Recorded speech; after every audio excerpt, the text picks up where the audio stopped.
Qui in via Rizzardi al civico 52 per terra, dove è avvenuto l'assassinio, ancora visibili le tracce del dramma, la coperta termica usata dai sanitari per cercare di rinvenire la vittima e ancora tantissime le macchie di sangue, quello perso dall'albanese e poi deceduto. Ferito in modo grave, sebbene non in pericolo di vita, anche il fratello del deceduto, poco più giovane e ora ricoverato all'Angelo di Mestre. L'accoltellamento a Marghera dopo le 21:30, come racconta l'alimentarista di nazionalità bengalese, la cui attività era ancora aperta a quell'ora. Militari ha detto via, via, tutti. Dopo loro hanno detto via, io ho visto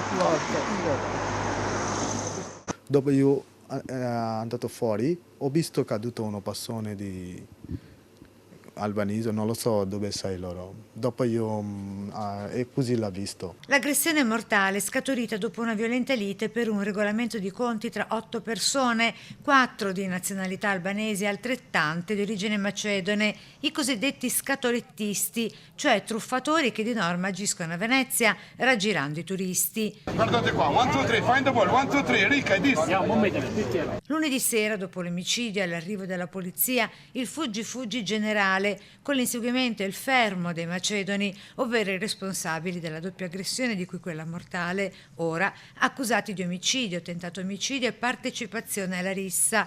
Zona difficile questa per via del noto spaccio e degrado e in mano alla criminalità, così residenti e cittadini. Non è la zona più sicura dove uscire con i bambini, insomma.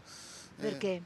Perché ci sono, a parte spacciatori, ci sono persone pericolose, cioè, come appunto c'è stato un assassino, ci sono persone che ti possono accoltellare oppure rubare, come a me personalmente che mi è stato rubato il telefono. È veramente diventato molto pericolosa, di quello stavo parlando, che non sappiamo perché, vendita di droga, rapina, tutto quello, e non c'è nessuna sicurezza e la polizia non può fare niente, che è lo peggio di tutto. E sottopasso?